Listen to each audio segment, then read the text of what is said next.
Good morning, guys. This is Simon with Trade and Perform Coaching. Excuse me. It's January 5th, 2022. Before we get started here, really quick, if anyone's watching this video, if you would like to contact me, this is how you do it. Trade and Perform, TRADENPERFORM at gmail.com. You can ask for a 3-day trial, or if you'd like to join the room, just let me know. So let's get started and just kind of browse at what we've been going through overnight.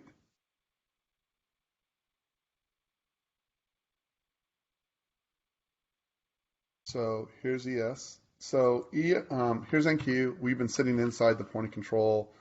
Like I said last night, I thought we wanted when we were over here. I guess I posted about right here, and I was like, well, I think we tagged the 16197, and they danced around the volume. This is the volume point of control right down here, and we danced around it.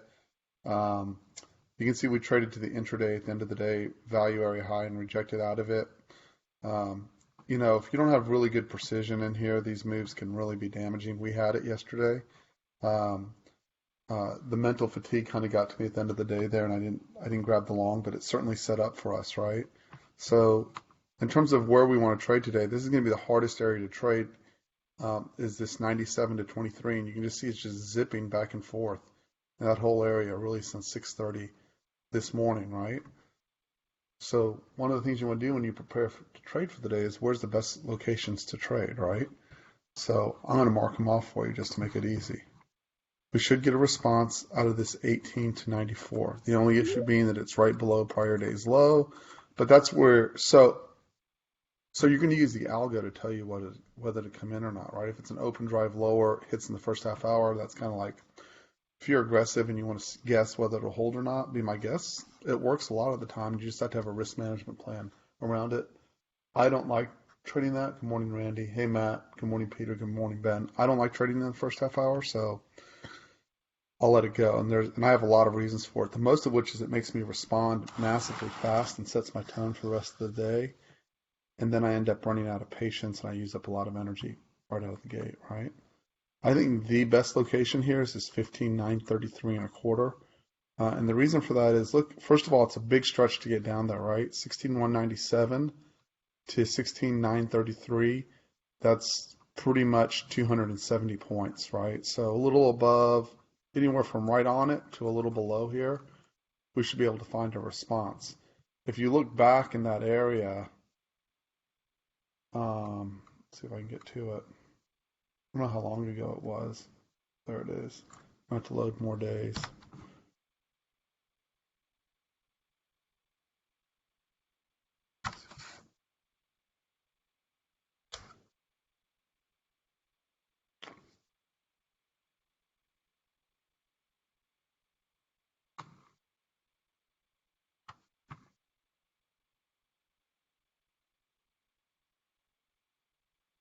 So you can already see how we came off of that. Where am I trying to get to?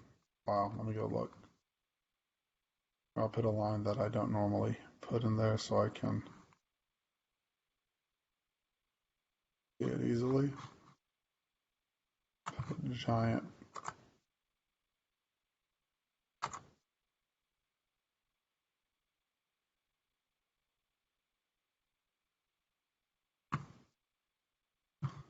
There, now we can see what we're looking for.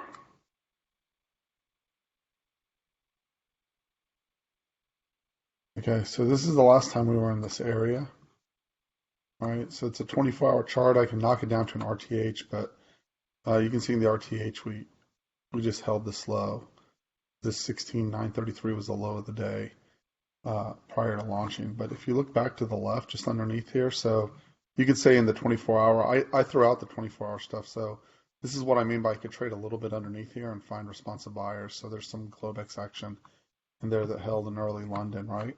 But look at this whole area that's poorly auctioned. So we could say, well, maybe this, but the profile says this is the area, this 15,680 to 15,658. That's where the anomaly is. So that's what I go with. I don't try to guess on all this stuff. You could put a support level at 15,760. The idea isn't for me to get a bunch of support resistance levels. The idea is to get the ones that I know have the highest odds of holding, right? So sure, you could put a support resistance area like this. right? Like that's clearly has the potential for a response at 15,795 to 15,766. If you want to put it there, that's fine. I don't. That just falls under, it's underneath prior day's low, and I'll see if it gets above a wave to the low and holds that. But this is where I really want to focus, on finding a trade, and then these key areas below if we really melt down. But I don't anticipate a full blown out, meltdown to the downside. So I'll just stay relaxed with what I have on there. So that's what's back there. This whole area, and really when you look at it, if I was going to say, well, what's going to happen, we may get a response out of here, but probably the market wants to re-auction this thing, and that makes that 15,604 really prime time if we get back there, because it re-auctions that whole thing back from the 21st and sets us up for a nice rotation back up. Remember, if you can slip through an area really easily one way, you can slip through an area really easily the other way. It would take a lot of energy to re-auction this in one day, so I don't anticipate it all getting done at once. So let's just delete this, and delete this. And that's kind of the summary for NQ. Here, we'll get rid of this as well. So those are the key areas if you're using location on a chart, which you should be going, hey, we're in an area. Let me see if I can get the algos to set up inside of all of this. And you should also be saying, I don't care how many times it whips back and forth here, I don't want to get my backside beat trying to make this work. A little above, a little below is all right, but inside of there is just, it's a really tough place to get consistent. So, and the reason you can see there, see how we traded right through here, we eventually trade right through here, we eventually trade right through here, and then we chop like the devil in here. So that's NQ, ES. So ES was stronger than, so this is, so remember this is the equivalent right here, this 47.47.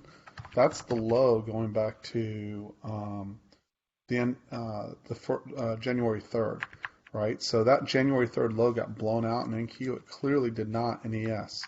So two qualities that are a big deal here is that the volume point of control and the TPO point of control are completely separated. When that happens, it makes it much easier just to trade through the entire range. This is the upper band is the volume point of control, the lower one's the TPO point of control. And you can see from overnight in Asia, we've just traded the whole value area. That's why I don't have a zone in here. There's no point in putting a zone where there's no solid support or resistance. It's really, and you can see where the market, so in absence of any kind of reasonable anomaly, the market has opted to use value area low as the area to find support. But still within this context, breaking 47.05 is key. And if we did, we'd probably trap back in. ES is just strong, and there's nothing above 48.10 to take it to the upside. The other important thing to remember is this is, so you go, well, NQ got murdered, right? But if you look at the profile on NQ, like, that is not a scary picture. As a matter of fact, that's a B-shaped profile. And look at it from just going back to the 20th, right? Would you look at that chart and go, oh my gosh, what are poor stockholders doing? Like, they must just be getting destroyed. So what happens is a few names get destroyed in a move to the downside like that, or over-leveraged traders get beat up in a move to the downside like that. But really, so what? You know what I'm saying? Like, so they get beat up a little bit, but overall the market's doing fine. And if anything, you'd argue this is left shoulder, right? From a big picture perspective, left shoulder, right shoulder, and then giant inverse head and shoulders pattern, right? So there's nothing that says that this, as hard as the downside was yesterday, like, there's nothing that says, hey, keep pressing. The other thing to remember is, when we were right down here yesterday, and I asked everyone in the room, not in a critical way, myself too, right? Hey, do you think we close lower or higher from here, right? That's when we were all the way down here, 16,115. And what I said was, my emotion says we tank at the end of the day, right?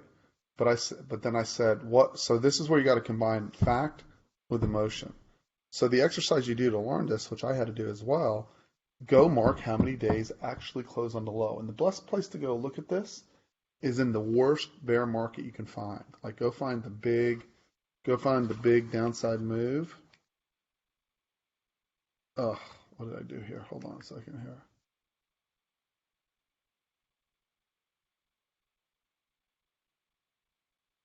There we go. Go find the biggest downside move you can find. Like even when you look here where we rolled to the downside pretty good, right? Count the number of days that closed on the low. So this is from the roll at 16,400 all the way down. It's 1,000 point NQ drop, right? So go look from the high to the low. Which day closed at the low? Well, we have this one on the 13th, and then 0 days after that closed on the low. So if you got bearish, this is what really throws day traders, right? Imagine you are mega bearish, right? You are mega bearish and you think we're going to drop and we're going to take out this low. And you keep shorting every one of these days, right? And you go, boom, I got the low of the day.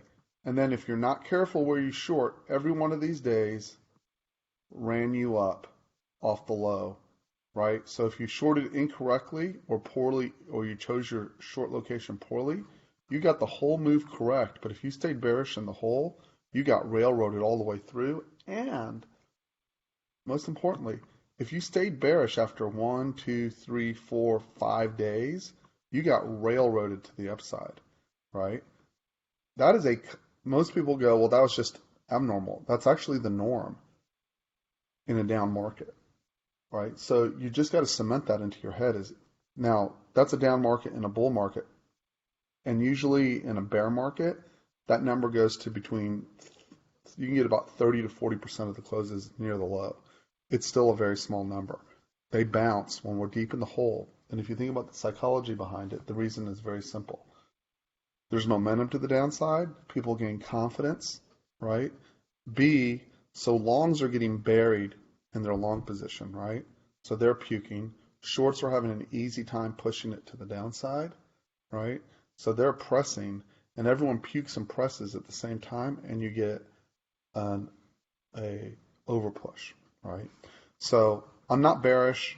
This is not a bear. You have to break this swing at 15,500 to get me bearish. And I mean break it like you'd have to go to 15,100 or something like that, and then fail to recover past 15,670. It's a really big range. There's going to have to be a lot of damage before this makes me convinced that I can press super hard to the downside without getting a good stretch outside of my intraday setups, right? Just from a larger picture standpoint.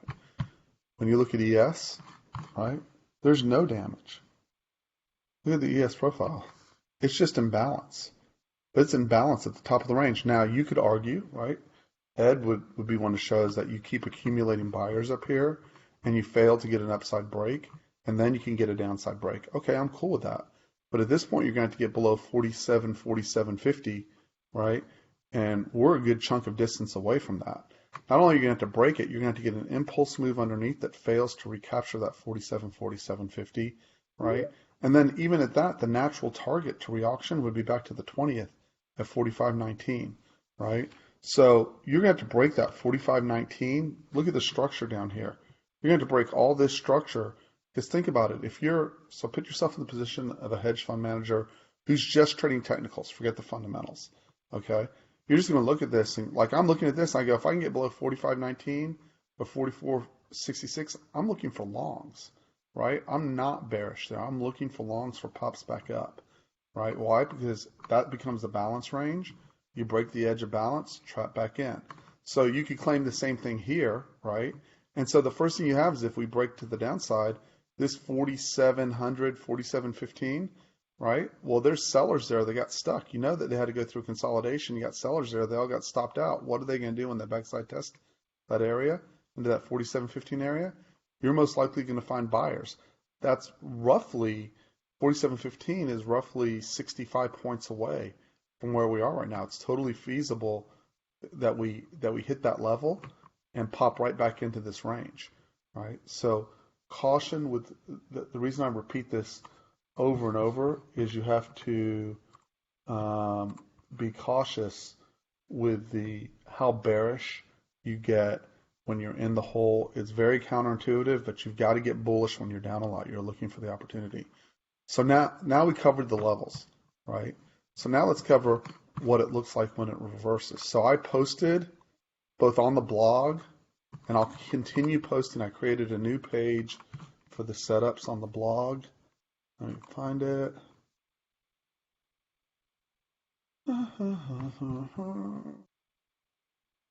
And I will keep adding to it as it builds, but I added a TMP algo setups. I only have one there. You can make it bigger if you need to see it, right? And basically I did the 3-bar combo. It can be a 2-bar combo with a little explanation on top. I hope that helps in terms of learning and looking for the setup, right? And I'll continue to post there, and I posted the same chart in the rim. So what did the low look like yesterday, right? So if you look, the low looked almost identical to the high. Here's the low from yesterday. And it held 3 qualities that were all the same. How am I doing? 10 minutes. Good deal. I will not be trying to point out the trades in real time because I think I just simply did better by not doing it. I'll do it after the fact, but I'm not going to try to read it in real time. It just getting my brain going too fast, right? So what were the qualities at this low? Okay, so the first big quality from yesterday that would have had you looking for long was, first of all, huge stretch, right? The second quality, and again, I posted the chart. Y'all should still have the charts from yesterday. But the second quality, right, and I pointed it out yesterday morning, just like I did this morning, was, this is NQ, that orange line right there, 16, whatever that is, if I can make it bigger.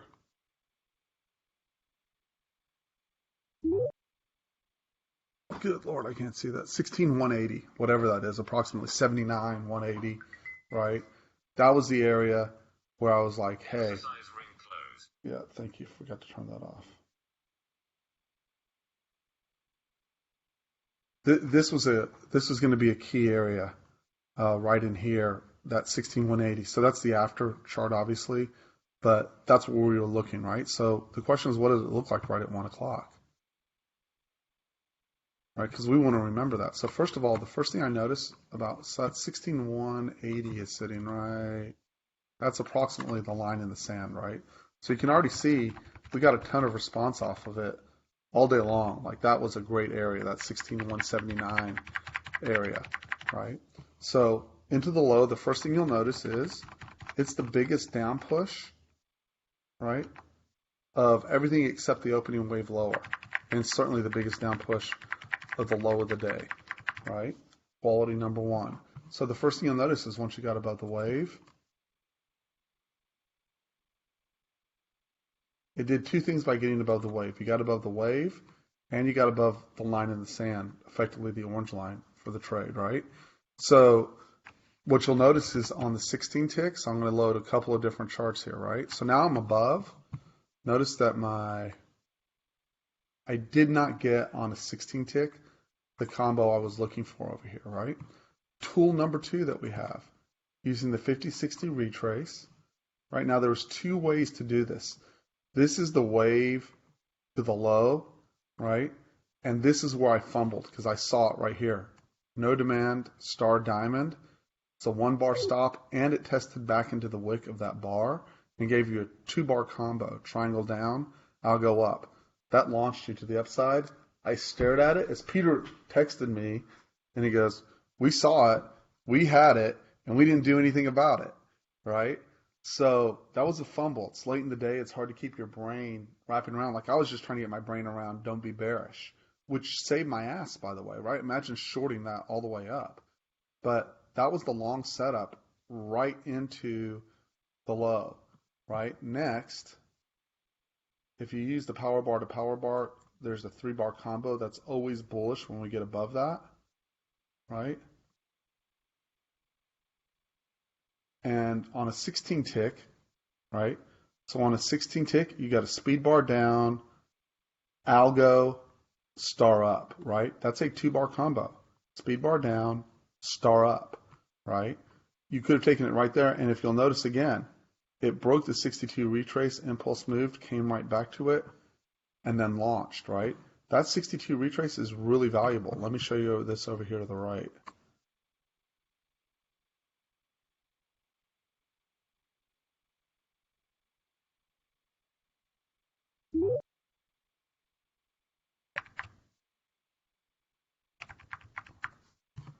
There's the 62 retrace of that wave to the high at 1045. Notice that we get underneath it, come back. 2-bar star diamond combo to the downside, right? And then it comes back to it again, right? 2-bar combo, triangle up, diamond down for the move to the downside, right? Those trades were there and were available all day. And if you look in the morning, right? So what you're going to notice is again and again is when it breaks that 62 retrace, you're just hoping to get an algo set up for it. See when it rips through that 62 retrace? This just didn't set up here. It gave a diamond up, speed bar down. That's a harder 2-bar combination. It's not my top 5, but you can see once we close behind that 62 retraces measured up, that's where the releases are coming. And this is off a 16 tick. So I want to show one other thing before I get done with this. And then here in the AM, this is the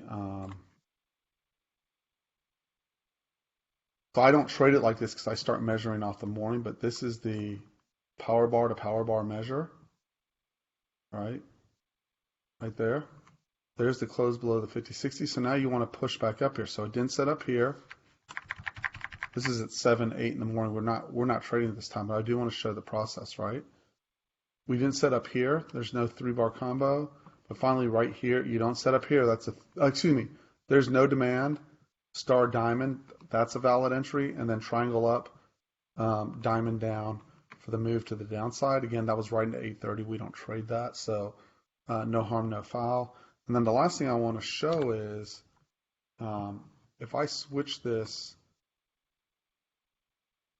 the same area, I'm going to switch this to a 3-day.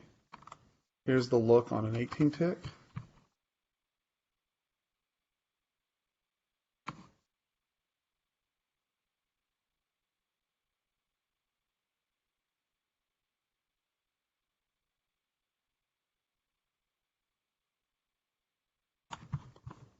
So here's the 1 o'clock reversal on an 18 tick. Right, so you can see it gave a 3-bar combo at the low, not a 2-bar combo, right? But you can see over here, again, you're not looking short here, right? So you're ignoring your short setups, hopefully, at this point. You got speed bar up, diamond down. You didn't get it, but if you look right here, you got triangle down, star diamond for the continuation off the low after it was trapped back in, right? And it's too bad this didn't print a diamond. That would have been a great combo right there for the long. That's on the 18. Same chart. Here's the 20. All right. So over here into the low.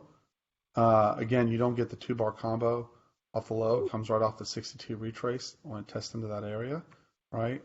And here you get, let's see, you get diamond down, star up. They stuffed that right away. And again, it's a 3-bar combo.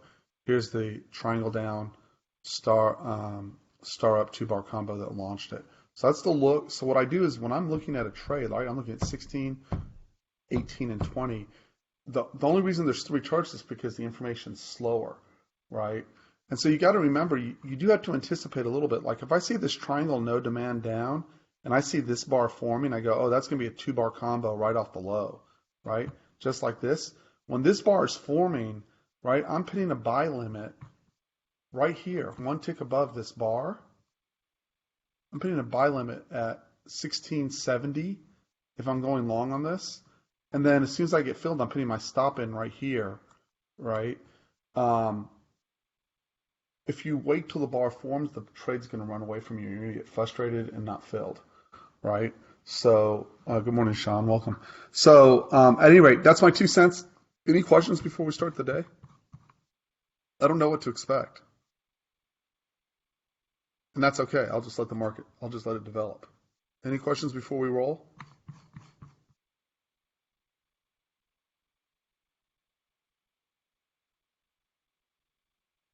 Okay. Hey, Ed, good morning. Okay, well then let's go see what she holds for us today. Switch this back to a 16 tick. And I'll have a 16 and a 20 up today.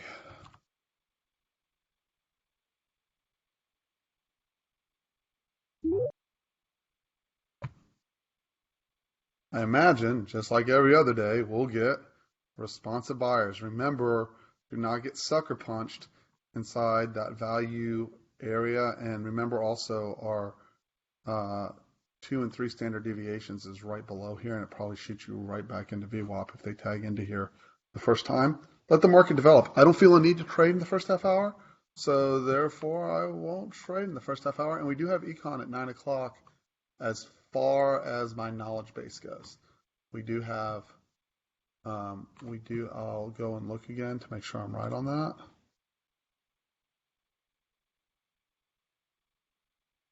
Financial juice. 8:45. No, we have crude inventories at 9:30, and we have nothing at 9 o'clock. So I stand corrected, unless anyone else has anything else.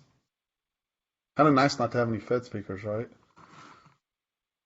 So again, you see we pushed right into that third rail, right? And push. Let me stop the recording so I can get it processed.